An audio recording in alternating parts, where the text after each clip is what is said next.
Hello, everyone, and welcome back. Naming your child, it's one of the most sacred and meaningful decisions parents make, right? So, what happens when a relative tries to meddle and demand that name be changed, all because of their personal beliefs? Well, brace yourselves because the story that follows might just make you exclaim, "You cannot be serious?"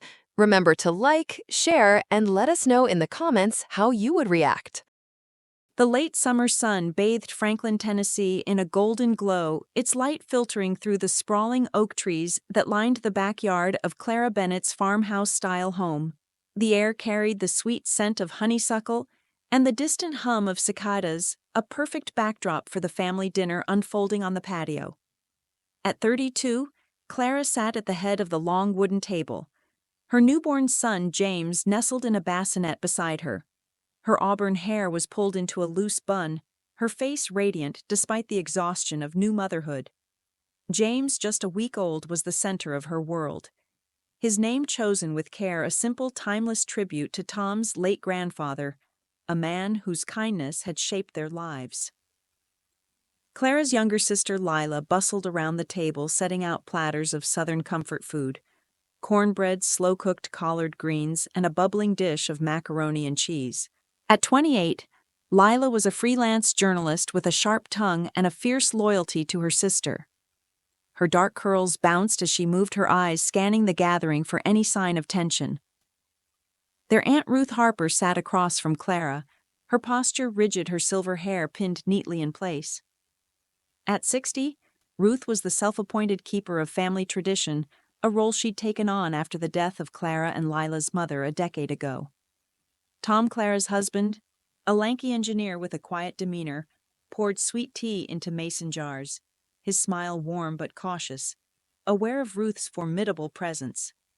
The dinner was meant to celebrate James's arrival, a chance for the family to gather and share in Clara and Tom's joy. The table was alive with chatter, cousins swapping stories, neighbors cooing over the baby, but Clara felt a quiet pride as she glanced at James, his tiny chest rising and falling in sleep. "We named him James," she'd told everyone earlier, her voice soft but certain. It just felt right. Tom had nodded, his hand squeezing hers. Their shared decision, a small act of love in a world that often felt overwhelming. As the meal progressed, Ruth's silence grew conspicuous. She picked at her cornbread, her lips pursed, her eyes darting to the bassinet. Clara noticed a flicker of unease stirring in her chest, but she pushed it aside, focusing on the laughter around her. Lila, ever perceptive, caught Ruth's expression and leaned toward Clara, whispering, "She's got that look again. Brace yourself." Clara managed a small smile, hoping her sister was overreacting, but the knot in her stomach tightened. The tension broke when Ruth set down her fork, her voice cutting through the chatter like a knife. "Clara," she said, her tone measured but firm, "you didn't pick a name from the Bible." The question landed like a stone in still water, rippling across the table. Conversations faltered heads, turning toward Clara, who froze her fork halfway to her mouth. She lowered it slowly, her eyes meeting Ruth's. "No," she said, keeping her voice steady. "We chose James because we love it. It's simple, and it means something to us." Ruth's brow furrowed, her hands folding tightly in her lap. "James is a fine name, I suppose, but it has no meaning, no weight. A child needs a strong name from Scripture, Matthew, Elijah, something with roots in faith. It's tradition." Her words carried the weight of authority, as if she spoke for the entire family lineage. Clara's heart sank, her joy dimming under Ruth's scrutiny. Tom shifted in his seat, his eyes darting between his wife and her aunt, but he stayed silent, his discomfort palpable. Lila, never one to hold her tongue, leaned forward, her voice sharp. "Tradition, Aunt Ruth. It's their baby. They get to pick the name, not you?" Ruth's eyes narrowed, undeterred. "Lila, this isn't just about Clara and Tom. It's about family. Every child in our line has carried a name from the Bible. Your mother, your grandfather, even you. James doesn't honor that. Clara, you should change it. The birth certificate can be amended. The suggestion was delivered with such certainty that Clara felt a surge of indignation, her hands trembling as she set down her glass. "The birth certificate is done," Clara said, her voice firmer now. "We chose James, and we're not changing it." Ruth's lips pursed, her expression a mix of disappointment and resolve. "You're dismissing our heritage," she said, her voice rising slightly. "This family has always honored God's word in our names. You should respect that, Clara. It's not just your child, it's our legacy." The words stung, implying Clara's choice was a betrayal, and the table grew quiet, the weight of Ruth's judgment settling over the gathering. Lila's eyes flashed, and she opened her mouth to retort, but Clara touched her arm, a silent plea for calm. "Aunt Ruth," Clara said, her voice steady despite the heat rising in her chest. "We respect the family, but James is our son. We chose a name that feels right for him, for us. That's what matters." Ruth shook her head, muttering something about modern nonsense, and turned her attention to her plate, but the tension lingered a shadow over the celebration.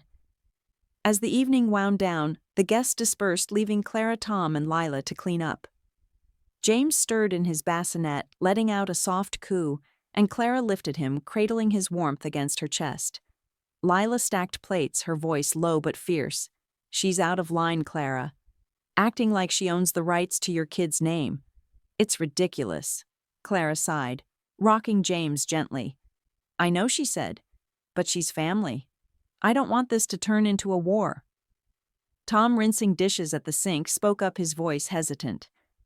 "Maybe we could talk to her, explain why we picked James. She might back off." Clara nodded, but doubt gnawed at her. Ruth's conviction felt unyielding, a force that could fracture the family she loved. Later, as Clara sat in the nursery, James nursing quietly, she stared out the window at the moonlit oak trees. The name James had come to her and Tom in a moment of clarity, a nod to his grandfather, a man who'd taught them kindness and resilience. It wasn't biblical, but it was theirs, a promise to their son to let him carve his own path. Yet Ruth's words echoed, stirring a flicker of guilt. Was she dishonoring her family, or was she right to stand her ground? Lila's voice broke her thoughts, soft from the doorway. "You okay?" Clara nodded, but her eyes betrayed her uncertainty. "I just want to do right by him," she whispered, looking at James. Lila squeezed her shoulder. "You are. And we'll make sure Ruth sees that."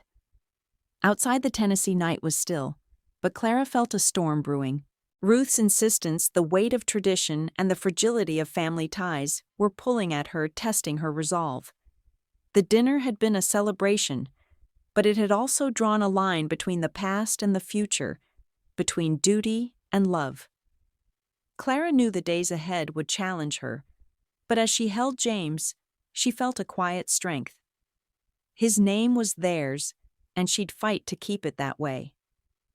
The Franklin morning dawned soft and quiet, the Tennessee sun casting long shadows across Clara Bennett's farmhouse, where the scent of fresh coffee mingled with the faint sweetness of baby formula. Clara sat in the nursery, rocking James in her arms, his tiny face peaceful as he drifted back to sleep. The memory of last night's family dinner lingered like a bruise. Ruth's sharp words about James's name, her insistence on biblical tradition, and the stunned silence that followed. Clara had stood her ground, but the confrontation left her unsettled, a mix of defiance and doubt swirling in her chest.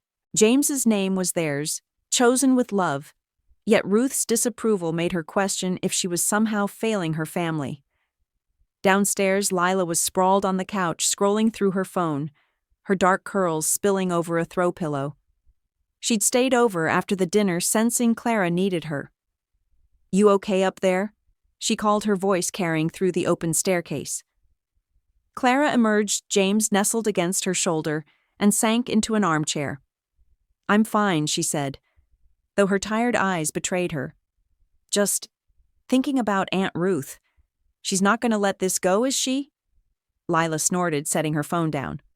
"Nope. You know how she is. Thinks she's the gatekeeper of the Harper family legacy. But you did the right thing, Clara." James is your kid, not hers. Clara managed a small smile, but the weight of Ruth's words, "You're dismissing our heritage," gnawed at her. She'd always admired Ruth's strength, her role as the family's anchor after their mother's death, but this felt different, like a line had been crossed. Tom shuffled into the room, his flannel shirt rumpled from a restless night, and poured coffee. "Maybe we should call her," he suggested, his voice cautious. "Explain why we picked James. She might understand if we talk it out." Clara nodded, but Lila rolled her eyes. "Good luck with that," she said. "Ruth doesn't talk things out. She lectures." The day unfolded with a deceptive calm, Clara tending to James while Tom headed to work at his engineering firm. But by noon, Clara's phone buzzed with a text from Ruth. "I've been thinking about James's name. We need to discuss this. Come to my house tomorrow." The message was polite but firm, a summons rather than an invitation, and Clara's stomach churned. She showed it to Lila, who groaned. "She's doubling down," Lila said. "You don't have to go, you know." Clara sighed, rocking James gently. "I do, Lila. If I don't, she'll keep pushing. I just need her to see this isn't about disrespecting the family." The next afternoon, Clara and Tom arrived at Ruth's tidy colonial home a few miles outside Franklin, its front porch adorned with rocking chairs and potted ferns. James slept in his car seat, oblivious to the tension. Ruth greeted them with a tight smile, her silver hair pinned as neatly as ever, and ushered them into her living room, where a tray of iced tea and lemon bars waited. But the warmth was superficial.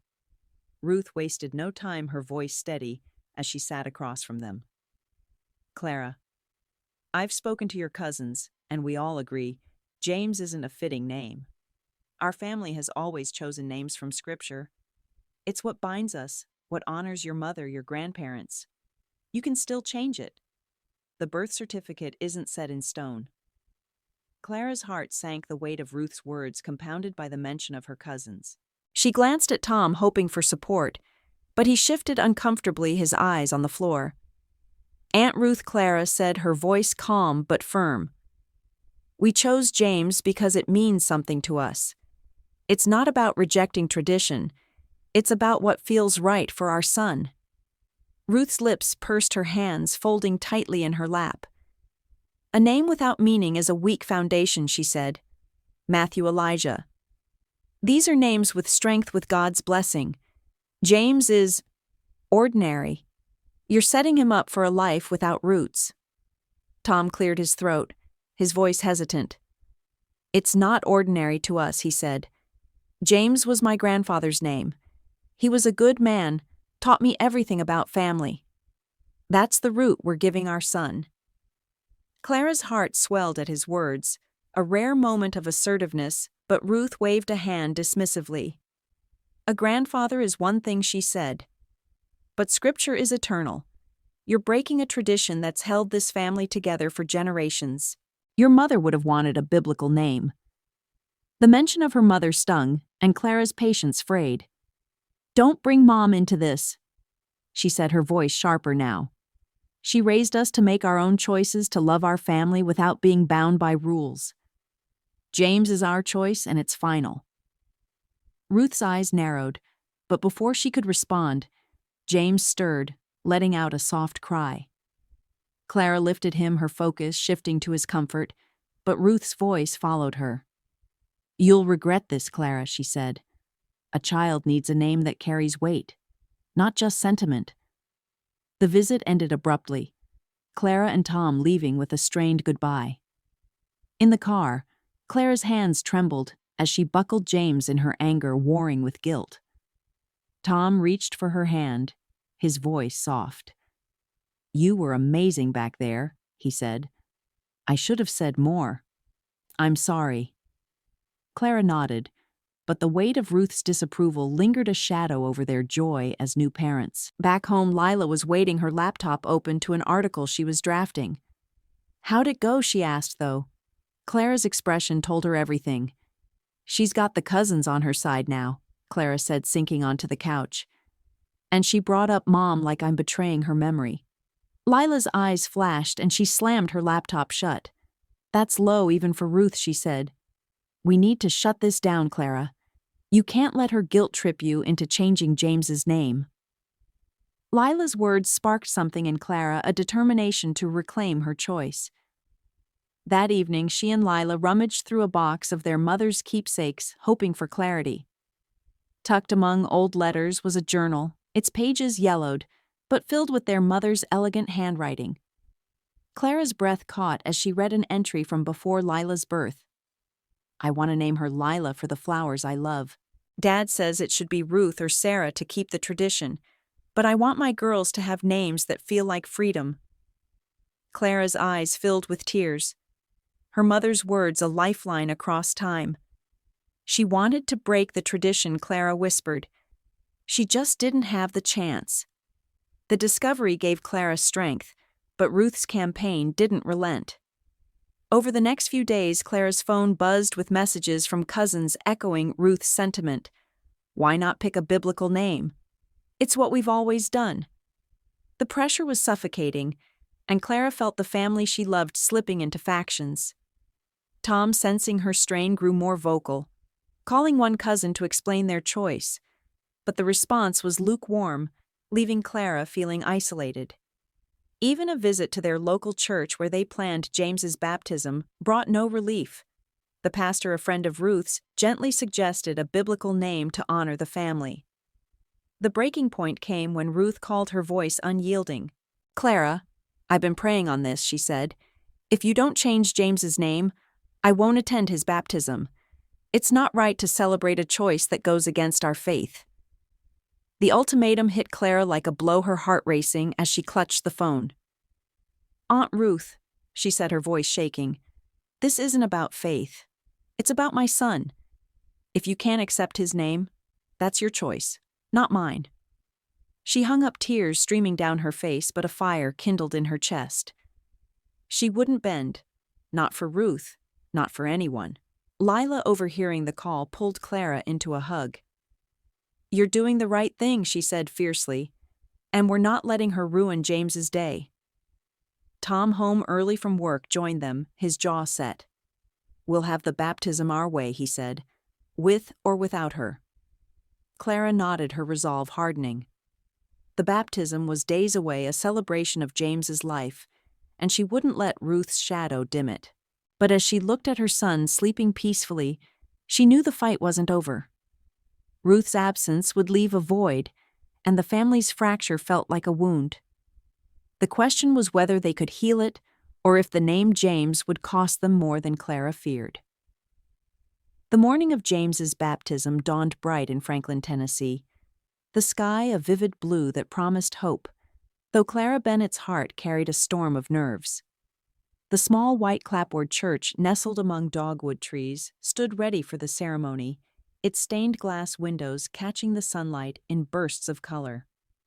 Clara stood in the nursery dressing James in a delicate white gown, its lace edges a gift from Tom's mother.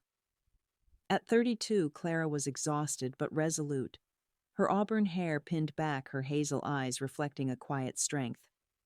Ruth's ultimatum, "I won't attend his baptism if you don't change his name," echoed in her mind, a wound that threatened to overshadow the day.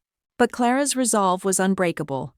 James's name was theirs, a promise of love, and no tradition would take that away. Downstairs, Lila bustled about, arranging flowers for the church, her dark curls bouncing with each step. At 28, she was Clara's fiercest ally, her sharp wit tempered by a determination to make this day perfect. "You're a rock star, you know that," Lila said, glancing at Clara as she descended with James. "Ruth can stay home if she wants. This is about James, not her." Clara managed a small smile, cradling her son, but the absence of Ruth, the family's anchor, felt like a missing piece. Tom, in a pressed suit, joined them, his usual hesitance replaced by a steady calm. "We've got this," he said, kissing Clara's forehead. "James deserves a day full of love, and we're giving him that." The church filled slowly, cousins and neighbors taking their seats, their murmurs soft against the organ's gentle hum. Clara's heart lifted at the sight of familiar faces, but Ruth's absence was a shadow. She scanned the pews, hoping against hope, but the back row remained empty. Lila squeezed her hand, her voice low. "Focus on James," she whispered. "The rest will work out." Clara nodded, clutching the journal she'd found, the one where her mother had written of wanting freedom in naming her daughters. It was tucked in her bag, a silent reminder of her mother's courage fueling her own. As the ceremony began, the pastor, a kindly man with a graying beard, welcomed the congregation. Clara and Tom stood at the font, James in Clara's arms, his tiny face serene. The pastor's words about love and community washed over her, but the tension of the past week lingered. Just as he began the blessing, the church door creaked open and Clara's breath caught. Ruth stood there, her silver hair catching the light, her expression unreadable. She hesitated, then slipped into the back pew, her presence a jolt that rippled through the family. Clara's heart raced, torn between relief and apprehension. Was Ruth here to celebrate or to confront the pastor? Invited Clara and Tom to share why they chose James's name, a tradition in their church. Clara hesitated, her eyes flickering to Ruth, then to James, whose soft coo grounded her. She stepped forward, her voice steady but thick with emotion. "We named him James for Tom's grandfather."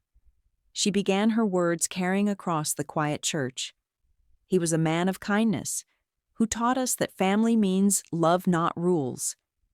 James isn't a name from the Bible, but it's a name with meaning to us, to our son.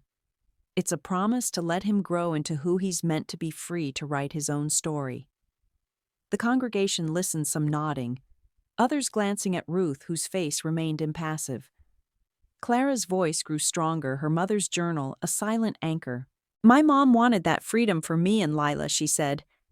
"She wrote about it, about choosing names that felt like love, not obligation.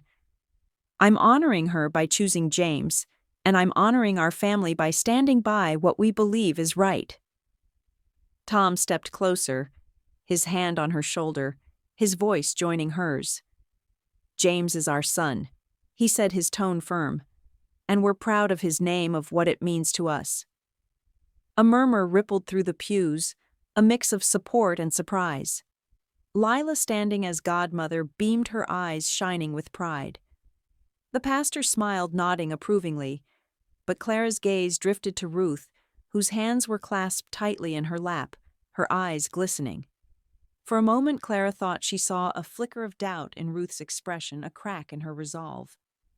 The pastor continued blessing James with water from the font, and the congregation sang a hymn, their voices rising in harmony.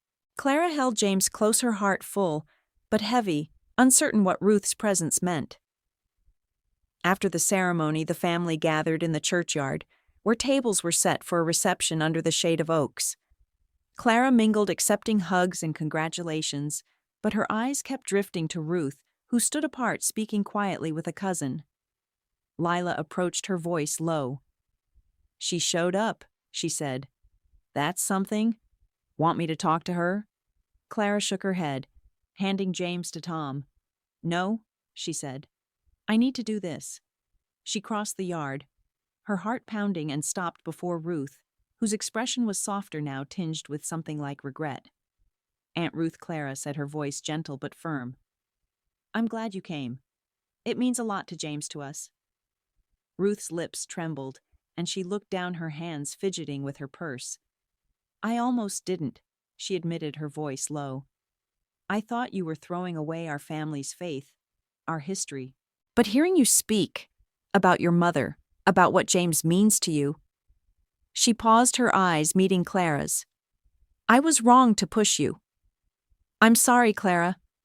The apology was a balm, unexpected and raw, and Clara felt tears prick her eyes.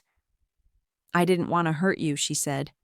"I just wanted to do right by James, by our family, our way." Ruth nodded, a tear slipping down her cheek. "Your mother would have been proud," she said. "She always had a fire in her, just like you." She reached out her hand, trembling, and Clara took it. The gesture a bridge across their divide. Ruth glanced at James in Tom's arms nearby and smiled faintly. "He's a beautiful boy," she said. James suits him. The moment shifted the air, the tension of the past week dissolving into something lighter. Lila joined them, her eyes wide with surprise, and Tom brought James over, his smile warm. Ruth hesitated, then reached for the baby, her hands gentle as she cradled him. "Hello, James," she whispered, her voice thick with emotion, and Clara felt a weight lift the family whole again, if only for this moment. The reception unfolded with laughter, and Story's cousins apologizing for siding with Ruth, the pastor sharing a toast to new beginnings. Clara watched Ruth, now seated with Lila, recounting tales of their mother's youth, her rigidity softened by the day's grace. Tom slipped an arm around Clara, his voice low. "You did it," he said. "You stood your ground, and you brought us together." Clara leaned into him, her heart full. "We did it." She corrected, her eyes on James, now back in her arms. As the sun dipped below the horizon, painting the sky in hues of pink and gold, the family moved to Clara's backyard for a final gathering. String lights twinkled above the patio, and a small bonfire crackled, casting warmth across the faces of those she loved. Clara stood by the fire, James asleep in a sling against her chest, and raised a glass of sweet tea. "To James," she said, her voice clear, "and to family, past, present, and future." The toast echoed, glasses clinking, and Ruth met her gaze, her smile genuine, a promise of new understanding. Later, as Clara sat under the oak tree, James's soft breaths a rhythm against her, she thought of her mother's journal, of the freedom she'd dreamed of. James's name was more than a word. It was a legacy of love, a choice that honored the past while embracing the future. In her mind, a quiet voice spoke steady and true. "A name is more than a word. It's a promise to love, to honor, and to let our children write their own stories."